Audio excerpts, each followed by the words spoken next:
The Holy Gospel of our Lord Jesus Christ, according to Mark. Jesus set out and went away to the region of Tyre. He entered a house and did not want anyone to know he was there. Yet he could not escape notice. But a woman whose little daughter had an unclean spirit immediately heard about him, and she came and bowed down at his feet. Now the woman was a Gentile of Syrophoenician origin. She begged him to cast the demon out of her daughter. He said to her, "Let the little children be fed first, for it is not fair to take the children's food and throw it to the dogs." But she answered him, "Sir, even the dogs under the table eat the children's crumbs." Then he said to her, "For saying that, you may go. The demon has left your daughter." So they went home, found the child lying on the bed, and the demon gone.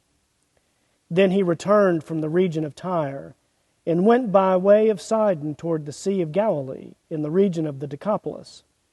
They brought to him a deaf man who had an impediment in his speech, and they begged him to lay his hand on him. He took him aside in private, away from the crowd, and put his fingers into his ears, and he spat and touched his tongue. Then looking up to heaven, he sighed and said to him, Ephphatha, that is, be opened. And immediately his ears were opened, his tongue was released, and he spoke plainly.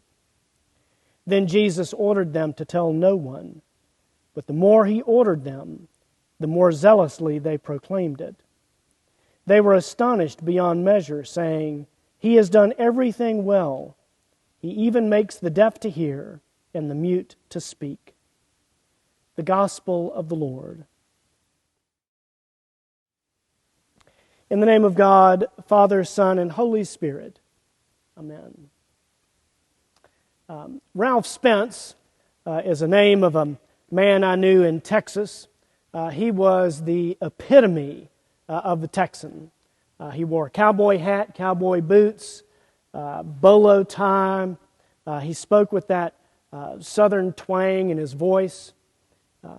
He was loud and brash and over the top in many, many ways.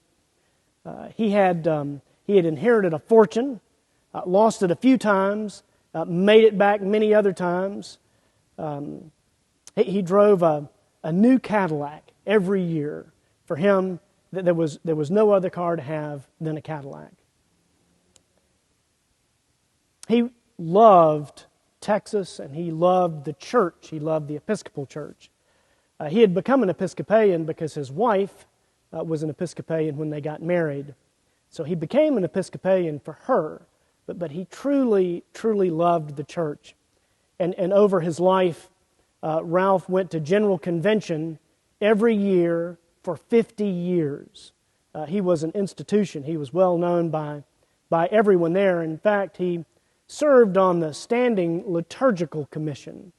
That's the group of General Convention that's responsible for revising the prayer book. He tells a story when he left for General Convention in 1976 in Denver. He had packed up all his bags and he was headed towards the car, and his wife ran out the front door and she said, Ralph, don't you let them destroy my prayer book. And he vowed to her that he wouldn't. As a matter of fact, he went to Denver in 1976 with his mind set to kill the new prayer book. After he got there, over the course of some days and listening to people talk about the prayer book, he said he had a little epiphany.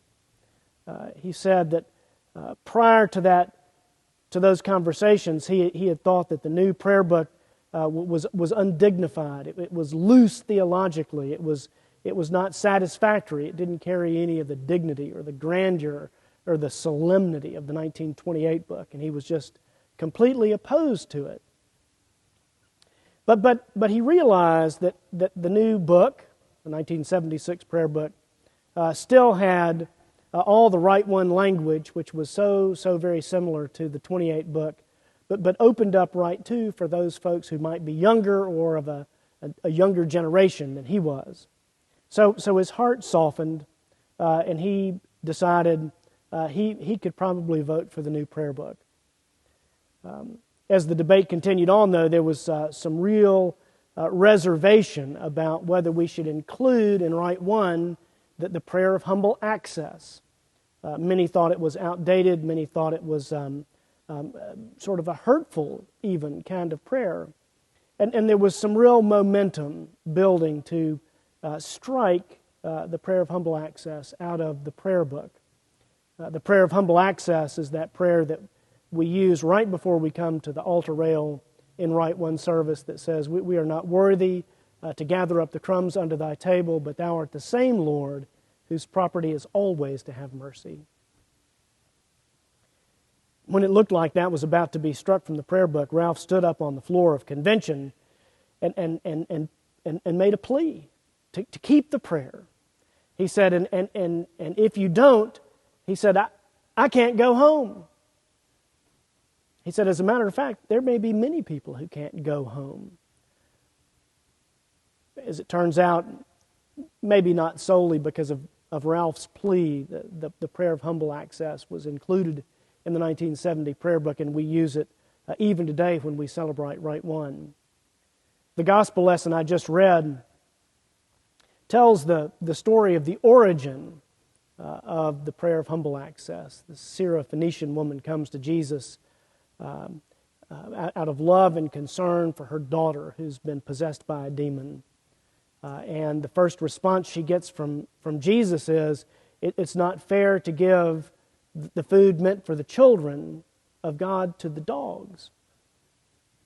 It's a very uncharacteristic sort of response from Jesus, one that stuns us, maybe surprises us, certainly challenges us. What could he possibly mean by what seems to be such a callous response? And not to be deterred, the woman looks at Jesus and says, even the dogs under the table can gather up the scraps that fall to the floor. And that touches Jesus' heart somehow, and he takes a step forward, perhaps in his own thinking, in his own understanding of the broadness of his ministry, the broadness of the gospel. And he says, because you've said that, you can go home, your daughter is fine. It's an interesting, challenging, and curious sort of story. Jesus surprises us with his response. I think so often Jesus surprises us as he moves through his life and shares with us the gospel. It's as if Jesus, even in his own understanding, even in his own ministry, can take a step toward the outcast, the Syro-Phoenician woman, and offer her an experience of the gospel. Ralph Spence at that 1976 convention thought he was giving away something when he voted in favor of the new prayer book. And the people who voted to keep that prayer of humble access in the prayer book felt like they were giving up something. Maybe that's the nature of the gospel. Maybe we need to surrender something for others. Maybe that's the call of the gospel, for us to recognize a selfless impulse within ourselves and offer something out of sensitivity or compassion or grace to those who ask for it. Ralph thought he was giving up something. The people who were desperate for revision thought they were giving up something. But in giving up something, they all gained something. And maybe that's the lesson for us today. Can we summon up the courage? Can we summon up the grace to give up something for the benefit of others out of a genuine concern of grace and compassion?